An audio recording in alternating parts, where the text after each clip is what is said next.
Good evening, everyone, and it's very nice to see so many of you here. We've changed microphones tonight in the hope that you'll hear us better. On the first night of this preaching, I spoke about baptism.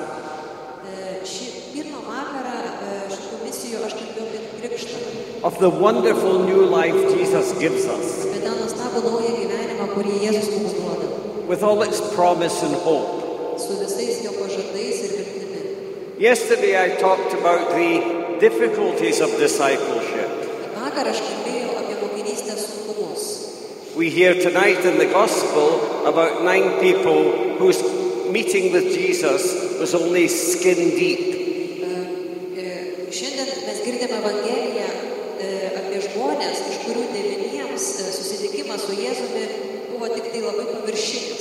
And now tonight I want to talk about our human condition, where we live our baptism.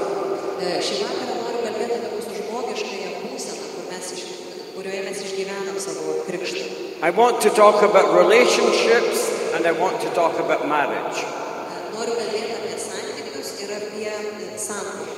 Now you might be saying, you're not married. How can you talk about marriage? I have lived in a marriage. My father and mother were married for 65 years.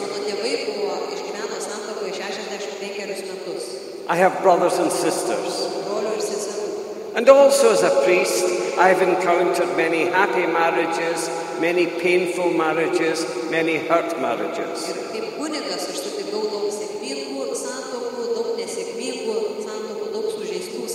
So I can see marriage from many angles.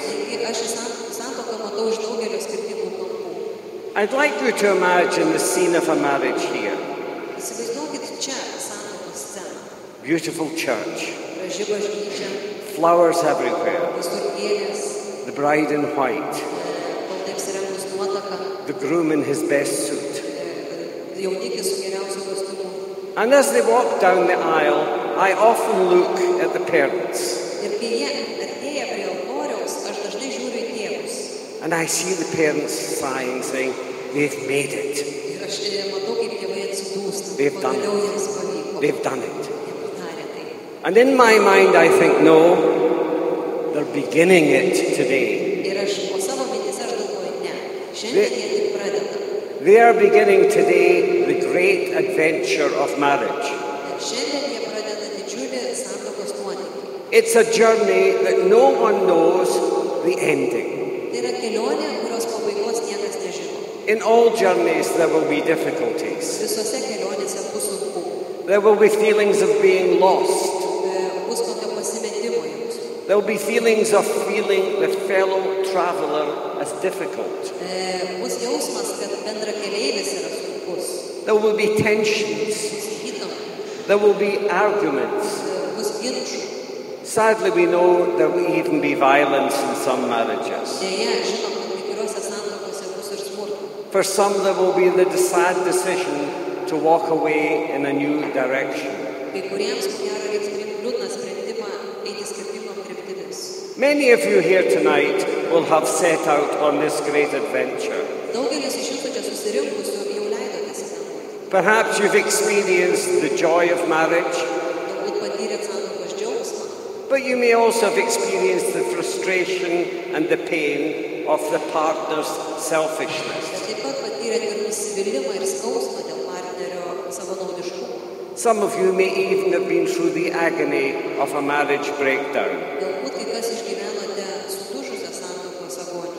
Why is it that so many marriages today, in Europe certainly and the United States, are ending in divorce?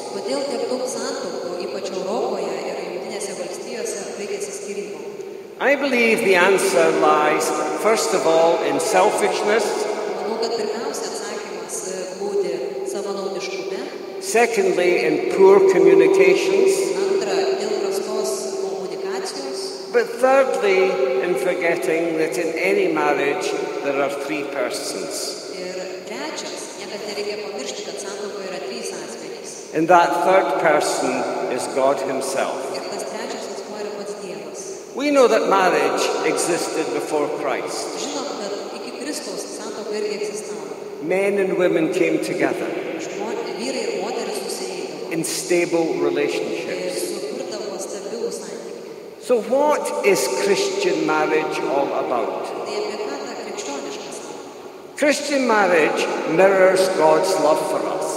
Krikščioniška santuoka atspindi Dievo meilę mums. It is the ultimate act of human love. Tai aukščiausias žmogiškos meilės veiksmas.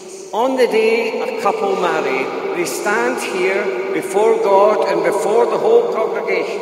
Ta diena, kai pora priima santuokos sakramentą, jie stovi čia ir visų žmonių ir visos bažnyčios akivaizdoje duoda priesaiką. And effectively they say, I believe in you so much that I'm laying down my life for you. Iš esmės jie sako, aš taip tavimi tikiu, kad aš dėl tavęs guldau savo gyvybę. That's a huge thing to say. Tai yra didžiulis dalykas pasakyti. Because when we know that Jesus laid down his life for us on the cross, it meant complete self-surrender. Nes mes žinom, kad Jėzus visiškai save atidavė, mirdamas ant kryžiaus, tai buvo visiškas savęs atidavimas. No greater love has anyone than he lays down his life for his friend. Nėra didesnės meilės, kaip gyvybę už draugus atiduoti. And that makes you very vulnerable and very fragile. Ir tai jūs padaro labai pažeidžiamus ir trapius. And that's why we can't manage without God. Ir dėl to mums nepavyksta be Dievo. I would say that the marriage vows are humanly impossible. Aš sakyčiau, kad santuokos priesaikos laikytis žmogiškom pastangom yra neįmanoma. With our insecurity, with our needs, with our innate selfishness. Mūsų nesaugumu, mūsų poreikiais, mūsų savanaudiškumu. Somebody will pick up. I do not believe what we promise on the day of our marriage can really be fulfilled. Aš tikiu, kad šitie santuokos pažadai ištarti santuokos dieną gali būti išpildyti. But it is the great challenge that we are invited to by God. Bet tai yra didžiulis iššūkis, į kurį mus kviečia pats Dievas. To mirror God's love for the church. Atspindėti Dievo meilę bažnyčiai. Now, I've been speaking for 10 minutes about marriage. Taigi 10 minučių jau kalbu apie santuoką. And I haven't mentioned sex. Ir dar nepaminėjau sekso. Why haven't I mentioned sex? Kodėl nepaminėjau sekso? Well, first of all, because it's a great taboo in many places. Pirmiausia, dėl to, kad daugybėje vietų tai yra didelis tabu. But also because marriage is not just about sex. Bet dar ir dėl to, kad santuoka ne tik seksas. I have married brothers and sisters. Turiu susituokusių brolių ir seserų. And they will tell me that marriage is 95% friendship. Ir jie man sako, kad santuoka sudaro 95% draugystės. I should have said 75% friendship and 25% sex. 75% draugystės ir 25% sekso. And we know that in marriage, the ultimate act of Christian love is sexual intercourse. Ir žinom, kad santuokoje aukščiausia meilės išraiška yra lytinė sueitis. Making love. Mylėjimasis. When a married couple make love, they make God present. Kai susituokus šeima mylisi, Dievas yra tarp jų. It's a very, very beautiful and wonderful and sacred thing. Tai yra labai gražus, nuostabus ir šventas dalykas. Sadly, many of us think of sexuality as something a bit unsavory. Deja, kai kas iš mūsų apie lytiškumą galvoja kaip kažką tokio nešvaraus. We do not see it as a great gift. Ir mes to nematom kaip didžiulės dovanos. Young men learn about sexuality in the playground, from magazines, and nowadays, sadly, from the internet. Jauni vyrukai apie seksą sužino žaidimo aikštelėje arba iš laikraščių, o mūsų laikais dėja iš interneto. When you hear about sexuality in that way, you tend to think it's something dirty, something hidden.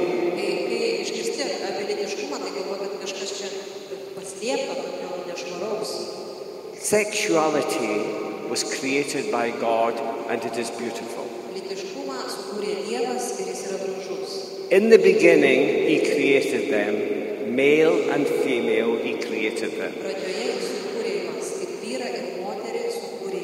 We are all sexual people, Visi mes esame lytinės būtybės. whether we're young or whether we're old, Ar mes esame jauni ar seni, whether we're priests, sisters, or lay people. ar kunigai, ar vienuolės, ar pasauliečiai. I am a sexual person. Aš esu lytiškas asmuo.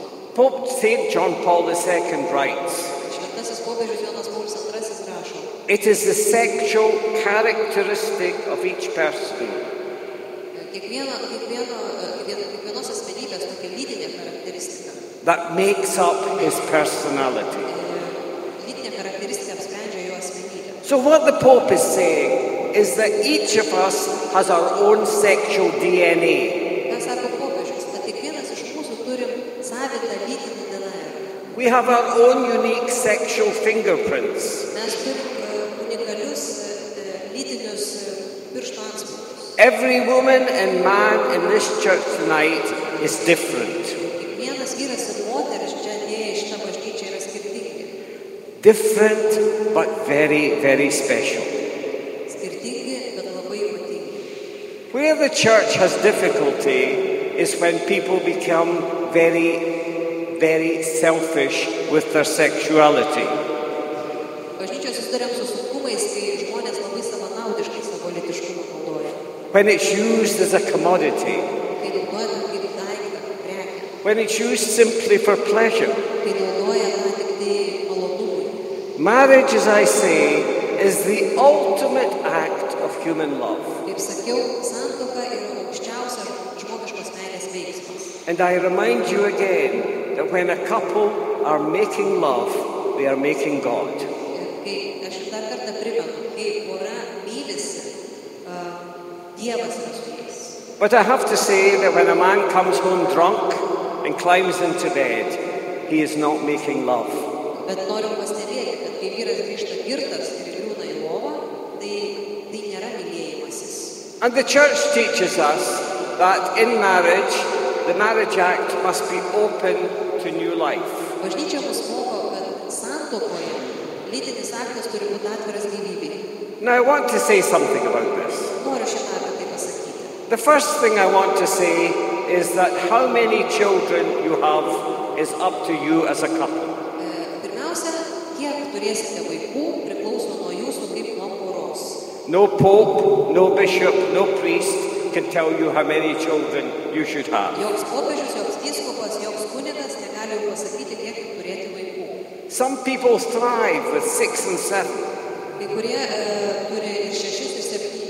Others are exhausted by 1 or 2. O kiti pavargę jau nuo 1 ar nuo 2. What the church does say is don't bring children into the world unless you can give them individual care and individual attention. Ką bažnyčia iš tiesų sako, tai nepaleiskite vaikų į pasaulį, jei negalite jiems suteikti asmeninio dėmesio ir rūpesčio. Where the church has problems in this area is where utter selfishness is involved. Visos problemos, mes kaip bažnyčia matom šitoje srityje prasideda, kur įsivelia savanaudiškumas. Where children become a nuisance or a problem for our careers or our advancement. Kai vaikus pradeda žiūrėti kaip problemas savo karjerai, kaip trukdį savo pasiekimams. Marriage is about generous love. Santuoka yra apie dosnią meilę. And if you have any difficulties in this area, please keep coming to Holy Communion as we are taught in Humanae Vitae. Jeigu jūs turite sunkumų šitoje srityje, kaip Humanae Vitae rašo, ateikite komunijos. Speak to your priest, but keep close to Jesus. Kalbėkite su kunigu ir išlikite arti Jėzaus. And so children are born. Taigi, gimsta vaikai. And it's lovely. Ir tai nuostabu. I have little nephews and nieces and they're lovely. Aš turiu daug mažų But I know they're going to become teenagers. Bet žinau, kad jie taps paaugliais. And then the problems start. Tada prasidės problemos. You know, many people say to me, "Oh, Father, I've done my best. I brought my children up as Catholics, and now they're not coming to church anymore." Daug man žmonių skundžiasi, o Dieve, aš dariau viską, ką galėjau. Auginau vaikus kaip katalikus, o dabar jie nebeina į bažnyčią. I feel so bad. Aš taip blogai jaučiuosi dėl to. And I say, "No, you are wrong. Ir aš sakau, ne, jūs klysta. Your children are coming to church. Jūsų vaikai ateina į bažnyčią. Every time you come to church, you carry your children in your heart. Kiekvieną kartą, kai tu ateini į bažnyčią, tu atsineši savo vaikus savo širdį.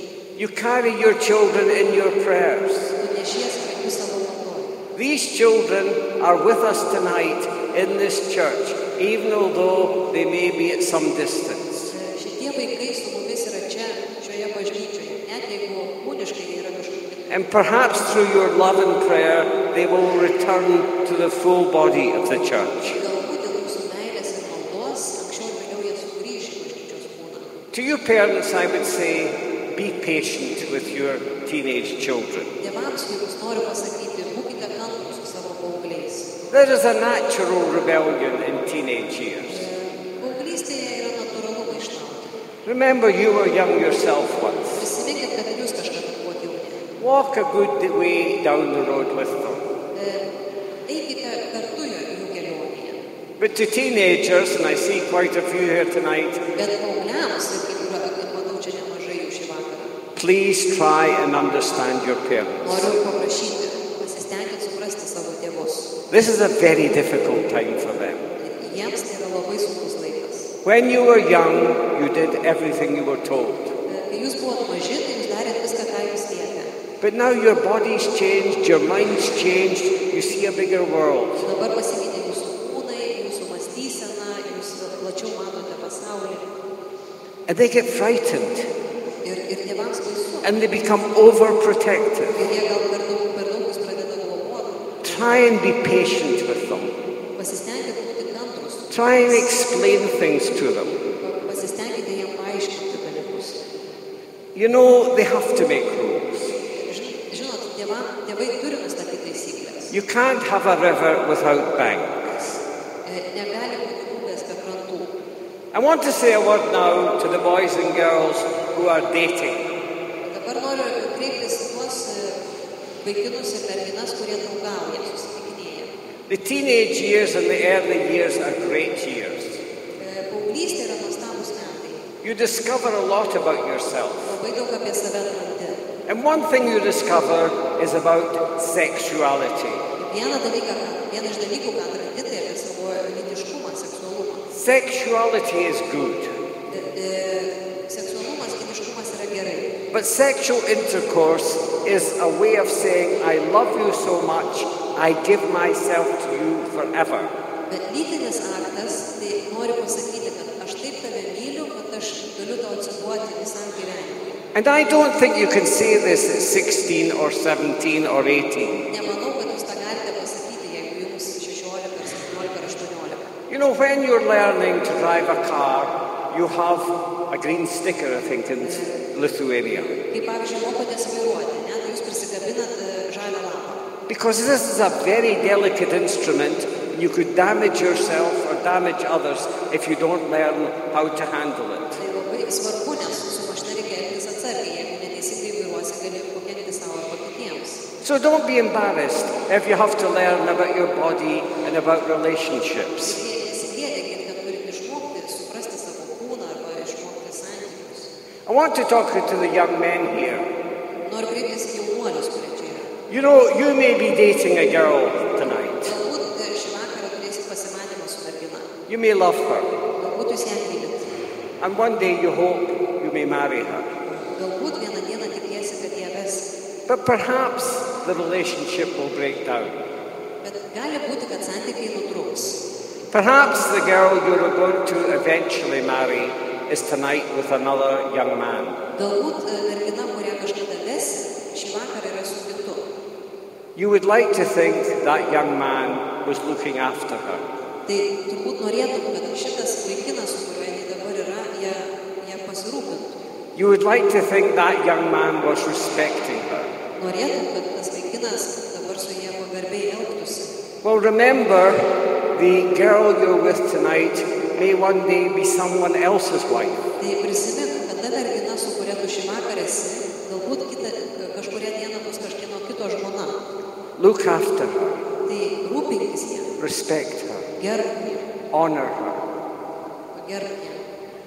And to the young women tonight, Ir merginos. I would say to you, in any relationship, you have to be in control. Kiekviename santykyje jūs turite kontrolę. I hate to say it, but men by nature are hunters. Man nesmagu tą sakyti, bet iš prigimties vyrai yra medžiotojai. And sometimes they go for the conquest. Ir jie kartais tiesiog nori laimėti grobį. You know, when I used to play sport, I used to hear a lot of the names of the girls who were easy. Savo laiku aš girdėdavau daug merginų vardų, apie kurias kalbėdavo, kad jos lengvai pasiekiamos. It was so humiliating. Tai tikrai taip labai žeminančiai. Young women, respect yourselves. Jaunos merginos, gerbkite save. Help the boy you're with. Help the boy you're with. Ir padėkit vaikinui, su kuriuo dabar esate, jūs gerbkite. And to all of you, I would say, be careful with alcohol. Ir visiems jums noriu pasakyti, atsargiai su alkoholiu. Alcohol's a lovely thing. Alkoholis yra geras dalykas. I hope after the service tonight they'll give me a beer. Galbūt tikiuosi, kad šį vakarą man jėdaus alaus išgerti. But when we imbibe too much, we lose our sense of balance. Bet kai mes išgeriam per daug, mes prarandam pusiausvyrą. So, again, respect yourself. Taigi vėl gerbkite save. Marriage isn't easy. Santuoka yra lengva. And so, it's often easier when you marry someone who has many similarities. Dažnai yra lengviau, kai susituoki su tuo, kuris turi daugiau panašumų. Two Catholics, two Muslims, two Lithuanians, two Indians. Pavyzdžiui, du katalikai susituokia, du musulmonai, arba du lietuviai, arba du indai. But of course, it's not often your choice. Bet dažnai, aišku, tai nėra jūsų pasirinkimas. If you're at a disco, Jeigu, pavyzdžiui, esate diskotekoje, and a boy asks you to come and dance, jeigu jūs iškvietė šokti vaikinas, don't ask him, are you a Catholic? nepaklauskite jo, kad tu katalikas. It'll be the last dance you get. Nes tai bus paskutinis kartas, kai jūs iškvietė. But differences, when there is love, can be overcome. Bet kai yra meilė, skirtumus galima nugalėti. My parents both have different religions, Mano tėvai abudu iš skirtingų religijų. and a different religion from me. Ir tos religijos skiriasi nuo mano. And yet, because there was love in the family, we grew up fulfilled and happy and full of God. Bet kadangi šeimoje buvo meilė, mes užaugom pilnaverčiai ir laimingi ir Dievuje. I want to say a word now tonight to single parents. Noriu pasakyti žodį ir vienišiems tėvams. To be a single parent is a huge burden. Būti vienišu tėvo ar motina yra didžiulė našta. To try and be father and mother to children is a great cross. Yra didžiulis kryžius būti vaikui ir tėvui ir motina. But it's also a great privilege. Bet taip pat ir didžiulė privilegija. And I would want you to know the church supports you and loves you. Noriu, kad žinotumėte, jog bažnyčia jūs palaiko ir jūs myli. And it is the duty of the rest of us as Christians to help you also. Ir mūsų likusių kaip krikščionių pareiga yra jums padėti. And I also want to talk to those who are divorced. Taip pat noriu kreiptis į tuos, kurie esate išsiskyrę. You are still members of the church. Jūs vis dar esate bažnyčios nariai. God still loves you. Dievas vis dar jūs myli. You may have been through the agony of betrayal or letdown, Galbūt esate perėję tą išdavystės ar palikimo agoniją. but you are precious in God's eyes. Bet jūs esate brangus Dievo akyse. There are some called to the single life. Yra kai kurie yra pakviesti gyventi nesusituokę. They're not people who couldn't find husbands or wives. Many of them chose the single life. Tai nėra tie žmonės, kuriems nepavyko susirasti vyro ar žmonos. Tai yra tie žmonės, kurie pasirinko gyventi nesusituokę. And it's very special. Ir tai yra ypatingas kelias. The same for those who are widowed. Tas pats galioja ir našliams ar našlėms. Life can be very lonely when half of you have died. Gyvenimas gali būti labai vienišas, kai jūsų pusė miršta. Again, in the church, we embrace you. We want to feel that the family is here welcoming you. Vėlgi bažnyčiai mes jūs apkabinam, norim, kad jaustumėtės, kad šeima jūs priima. And finally, I want to say something about people who are homosexually inclined. Galiausiai noriu pasakyti šitą apie žmonės, kurie turi homoseksualų polinkį. This is a very controversial subject. Tai yra labai tokia kontroversinė tema. But the reality is, for most of us, our sexuality is not our choice. Bet tikrovė yra tokia, kad daugumai mūsų lytiškumas nėra mūsų pasirinkimas. I didn't wake up one morning and think I'm going to be heterosexual. Nebuvo taip, kad aš vieną rytą pabudau ir galvoju, būsiu heteroseksualas. It's the way God made me. Taip Dievas mane sukūrė. And it can be very difficult for people who are homosexually inclined. Ir tai gali būti labai sunku žmonėms, kurie turi homoseksualų polinkį. And whilst we hold that the expression of genital love Ir kadangi mes laikom, kad genitalinės meilės išraiška is reserved for marriage, yra rezervuota santuokai, this applies equally to homosexual and heterosexual people. Tas galioja ir homoseksualiems ir heteroseksualiems asmenims. It is important, the Pope tells us, that we must express a profound respect for our homosexual sisters and brothers. Kaip popiežius mums sako, mes turim giliai gerbti mūsų brolis ir seseris, kurie turi homoseksualų polinkį. They are different. Jie yra kitokie. They are not defective. Jie nėra kažkokie netobuli. As I said on Monday night, God does not make defective things. He only makes unique originals. Kaip vakar sakiau, Dievas nedaro kažkokių nedadarytų dalykų, jisai gamina tik tai originalą. The call of Jesus is to be open. Jėzus kvietimas yra būti atviriems. The call of our baptism is to love with an open heart. Kvietimas kylantis iš krikšto yra mylėti atvirą širdį. St. John of the Cross says, Šventas Jonas nuo kryžiaus sako, in the evening of your life, you will be judged only on love. Jūsų gyvenimo saulėlydyje jūs būsite teisiami tik pagal meilę. Jesus invites you to be women and men of love. Jėzus jūs kviečia būti meilės vyrais ir moterimis. And so I'm going to ask you now to pledge yourselves to be women and men of love. Tai noriu jūs pakviesti, apsispręsti būti mylinčiais vyrais ir moterimis. If you'd like to stand. Kviečiu jūs atsistoti. And the answer to these questions is, I do. Ir jeigu sutinkate, tai atsakykite į klausimą. Taip. Do you believe in God the Father who breathed life into you?